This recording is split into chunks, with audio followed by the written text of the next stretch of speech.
I'm carrying on this season we've got on parables. Now then, when I was set up to do this a few weeks ago, I immediately thought of a parable that I thought, you know what, I'd like to do something on that. I've never heard it preached before very much, and I've not preached on it before. So that parable is the widow's mite. Now, a mite is just a word for a little coin. So M-I-T-E, the widow's mite. So I did quite a bit of thinking leading up to this, because that's what I tend to do. I tend to do a little bit of thinking and then gradually start to write something down. So last weekend, I started to do that. And I reread it, because it's a really, really short piece of scripture, this. So I'd not read it. I just remembered it. And turns out it's not a parable. Turns out it's not a parable at all. Jesus was in the temple and he observed something. Well, this left me with a dilemma. Because I'd done all this sort of thinking in my head, and as soon as I started to write it down, I thought, ooh, not a parable. Now then, I figured you lot, and in particular some of my leadership colleagues, are too big to let that stop this word. I figure you're big enough to deal with my inadequacies and allow me to speak about a parable that's really an observation. Okay? Is that all right? Brilliant. Okay. Well, you got it anyway, so it's tough. So all I've got. So, this is an observation. Jesus was there. Something happened, and he thought, there's a lesson here to be learned. Sort of like a parable. So, Mark 12. Oh, by the way, just go back one. So, I mean, it's not mega imaginative, but for me it is, because I'm not that creative. But as this message developed, I realized what we'd got here was a really strong woman. That's what we'd got. So although the story is often called the widow's mite, which is an old word for coin, it could be called the widow's coin, and that's what I'm going to use that word, because mite's not a word that we would use is it nowadays. But in the context of this word, what it actually is saying is this is a mighty widow. This is a different mite. So I figured that was quite a nice little play on words. Don't do that sort of thing very often, but I'm going on that one I did it. So, the widow's offering, Mark 12. We can move on again now. Here we go. Jesus, this is Mark 12:41. Jesus sat down opposite the place where the offerings were put and watched the crowd putting their money into the temple treasury. Many rich people threw in large amounts. Isn't that interesting terminology? Threw in large amounts. Like, there you go, there's a pile of cash. I'm a rich person. But a poor widow came in and put in 2 very small coins. This is my coins. I'm a poor person. Different mentality, different terminology. Put in 2 very small copper coins worth only a few pence.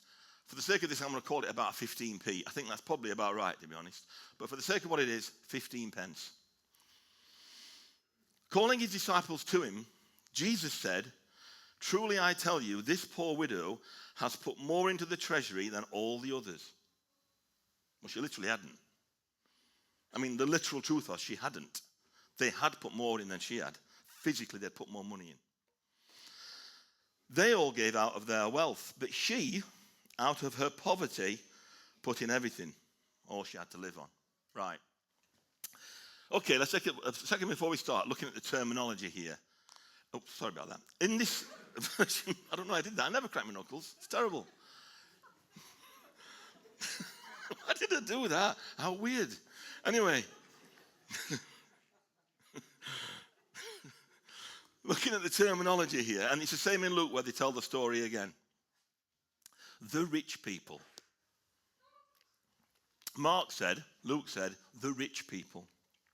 Many of the rich. As in differentiation to the poor. And the way it seems, well, of course, we know it's not sinful to be rich. We know that. So what is Jesus actually saying? It's not sinful to be rich. So why is he making that distinction? And then he's saying the rich threw in large amounts, which in my mind indicates sort of flamboyant or obvious giving, you know, where he's sort of throwing money in. Look at me. Look at my cash. Loads of money. Remember loads of money? You probably won't remember, some of you, from the 80s. Harry Enfield character called Loads of Money. And essentially, that was the story. He just threw loads of money about. Another Harry Enfield character, I am considerably richer than you are, is what his password was. These are people over the years that have made it's an obvious sort of play on wealthy people acting wealthy. And that's what Jesus hates. It's not money, it's the spirit behind that money. The poor person gave 2 small coins. She was probably embarrassed to do that, which is why she put it in rather than, look at me, you give me my 15 pence in here. She was probably embarrassed. Some background to this. Now, giving and what you gave was very much a significant part of Jewish culture. Like every Jewish kid grew up knowing about the rules of giving. They all did.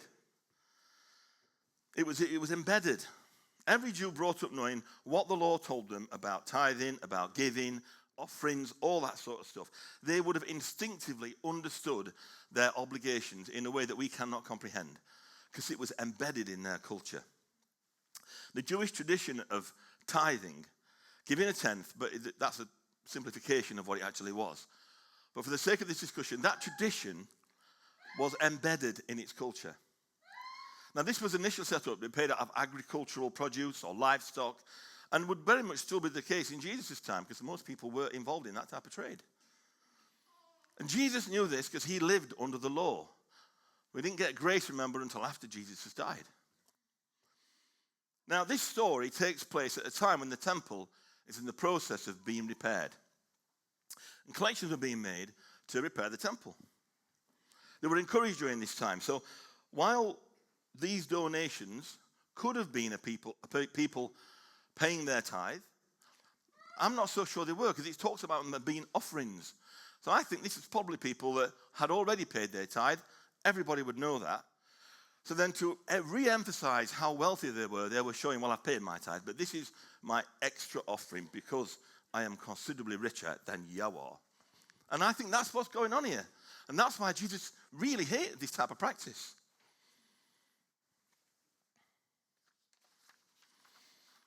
So when Jesus saw people giving money, in this particular time, I think it was in addition to the tithes and was for the upkeep and rebuild of the temple. Now, throughout his life, we know that Jesus had issues with this type of behavior, this type of showboating. Hence, there's loads and loads of teaching. The first shall be last, the last shall be first. And that's all encapsulated in this spirit, this type of approach to life, which is my worth is what I have. My worth is what I can do, rather than my worth is actually who I am. So what lessons can we learn from it? I better put that back on, actually. Lessons, first of all, let's just talk about generosity, right? Let's get that definition out there, first of all. Let's define what generosity means in terms of what we give and what that actually means. Well, this is a rhetorical question, right? So for those of you who don't know what that means, it means don't answer, all right? Just think it through in your head, all right? Are you, by nature, a stingy person? No, rhetorical question, right?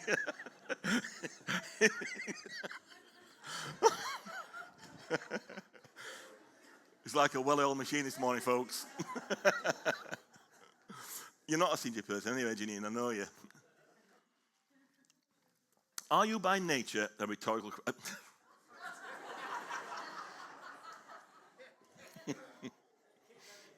You know what, David, I'm just going to persevere. I'll be falling off the stage next. Right. Are you by nature a stingy person? Do not answer that question. Answer it in your head. Are you stingy? Stingy in any area, though. Time, money, love, knowledge. Do you know a stingy person? Another rhetorical question. But almost certainly we all know at least one stingy person. We all know someone who's careful about what they do. And I don't mean watching the pennies of the pound look after himself type of careful. I mean stingy. I mean, just, I can think of some people that I wouldn't ask them for a little favour because I know they calculate all their favours and I'd end up owing them one. Well, that's not the nature and the spirit of favours, is it? You know, if Brad asks me to help him out with something, I help him out, but I'm not looking for any return. But if I'm keeping an internal tally all the time, then that's stingy. It's not very nice, is it? It's horrible. It's just not a nice thing at all. Being generous with your knowledge, with your skills, with your money, with your time, with your efforts is incredibly important. But it's a lifestyle. And I think as Christians, but actually even outside Christendom, generating a culture of generosity is what will make this world a better place. In and outside God's stuff. It really will. Let's not be stingy by attitude. We are blessed in this church by the level of volunteers that are prepared to get involved and help. We really are blessed. This church is literally run by volunteers because Luke and Leah and Sheila, who are the only paid people in this church, they're also volunteers. They do loads of stuff outside what you would consider their normal work. But these loads of volunteers. If you feel you do not have much to give, you are wrong because we've all got 15p. We've all got 15p's worth of time, effort, money, love. We've all got that. Everybody in this room has got 15p. Even the thing that you might consider is a small thing. If you do that, it means somebody else who's doing a lot of big things can have a bit of breathing space. It means somebody else who does a lot of things might be able to think, oh, I don't have to do that because such and such a person's doing it. So, to mind that little bit, if you've got 15p, which you have, give 15p. Get involved. Do not sit there and be an observer. Get involved, even if it's in a small way. Second point. God evaluates the heart, not the gift. The heart, not the gift. That's what's important. Let's get this straight, right? God doesn't need our money. He does not need our stuff. There is nothing physical of any worth that I have got that God either needs or wants. What he is interested in is the spirit behind it. It's us that need the money. It's the physical building, church, stuff that we do. That does take cash. And that does take effort. So we need the money. But God himself is not preaching that. God himself is not saying, I want your money. But clearly to do stuff in a world that's money motivated, we need money. We need effort. We need people. We need help. But God does not care about your stuff. Motive matters most. Even back when Jesus made this observation, what he was saying was not the widow gave no more money. Of course, we've established that. Of course she didn't give more money. But in the context of what she could give, her generosity was obvious.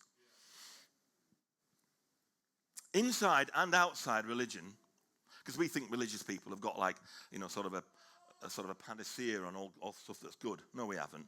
Some great atheists out there. They're lovely people. In and outside religion, surely anyone with any level of perception of how the world works and the importance of anything at all should know the correct order. And the correct order is money and possessions don't own us. We own them. Anybody should know that, but not everybody does. We get drawn into that world because that is the spirit of the age. It really is. The world that we live in puts that the other way around. And our personal worth becomes about what we've got.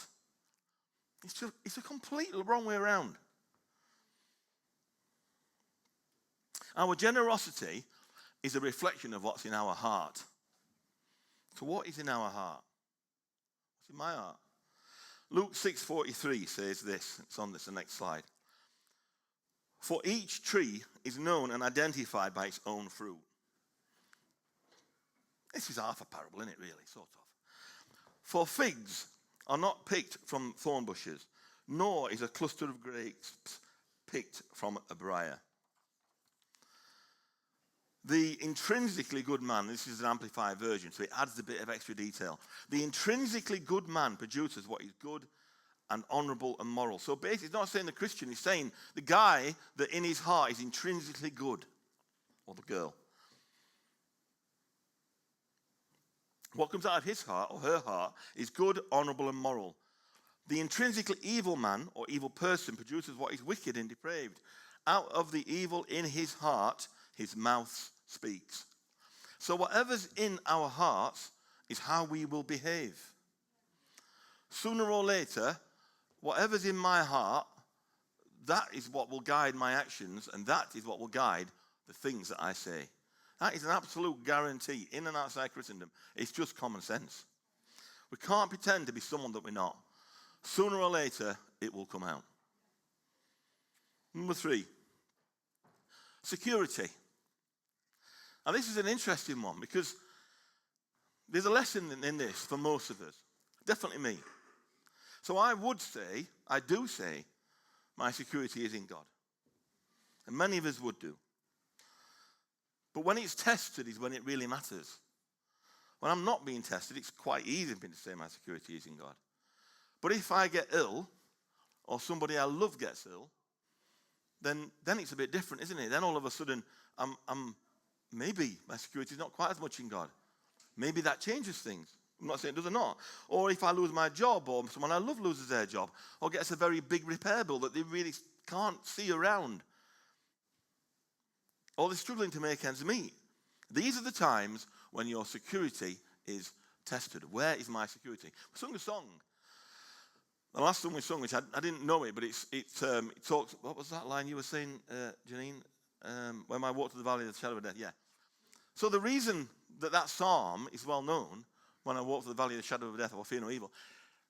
The writer knew where their security was. That's why they can walk to the shadow of death and fear no evil. Not because it's not there, but because they know that it's not the end story. They know that's not what their security in life is based on. This is part of the journey that we're all on. This is not an easy one. And it drifts up, in my own world, it drifts up and down. Sometimes I'm on it better than I know others. Understanding where my security is not easy. But also understanding where it is not easy. Getting perspective on security is important. Understanding the transient nature of the short lives that we live on this earth in the light of eternity takes a great deal of effort. Because we are born looking at the ground. It dominates our thinking. We're not born looking at heaven. We're born looking in front of us all the time. And so it's hard to lift our eyes to a different reality. Because the reality of the world around us is all about my worth is in what I have.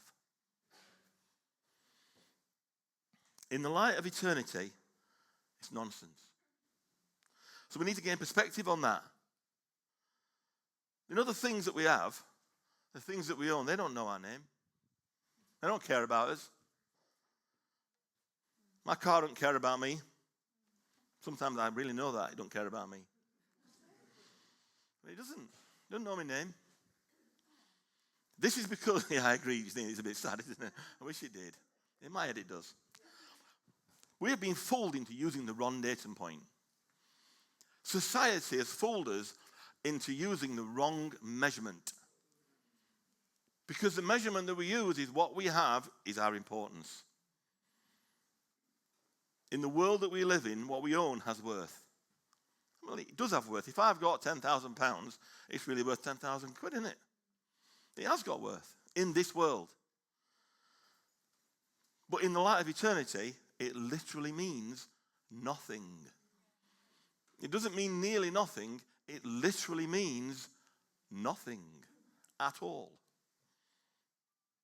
So that's not to say that it's not important that if you've got a few quid, that's great, good for you. That's not what I'm saying. But what I'm saying is recognize its transient level of importance. Recognize it's temporarily important just while you're here. Number 4, every person plays a part. This widow played a part, didn't she?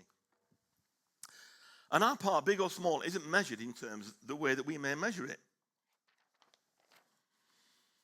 There's another story in the Bible which illustrates this, the importance of a body.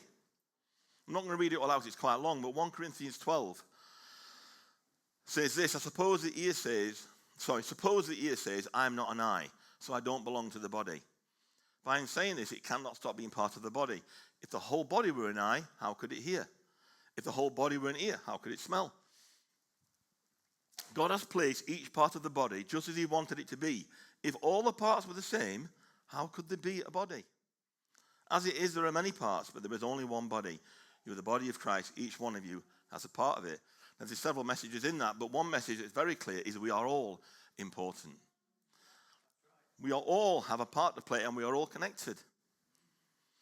If you're an ear in this church, or a nose, or a bottom, or whatever you are, be that in this church. Belong to the church you belong to. And be the part you're supposed to be. This is why it's so distressing, not so damaging. But people don't settle. That's the wrong word. Stay in the church that they're in. And they drift from church to church to church. So they're taking their ear and putting it somewhere else. But we need your ear. Ear. This is where your ear is supposed to be. Exactly, David. You're ahead by a nose. So, this is where you're supposed to be. If it's not where you're supposed to be, go somewhere else then. But be an ear there and stay there and be their ear. Drifting from church to church is, I get why people do it, but for goodness sake, can't you see that weakens every church? Thank you, David. All the other stuff was less correct, but that bit, absolutely correct. It's so important, though. Be the ear you should be where you are. Decide what church you're going to and go there. And I would challenge you, if you're a regular attender to Grace Church Sheffield, what part do you play? Don't be a spectator. Get involved. Do something.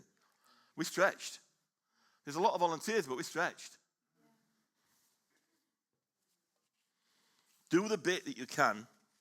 Get your 15 pence out of your pocket and put it in. Okay, the last bit. No, not quite the last bit, so maybe I should stay there for a minute. Sacrifice. Now, this is an area that I think can be misunderstood. And the way we preach it is not to give what you cannot afford. If you've got to pay the mortgage first. Are we clear about that? But that is not to say that giving doesn't cost us, because it is. Even if, I can afford to give 15 pence. Anybody in this room can. But it's still 15p, isn't it? Giving always costs.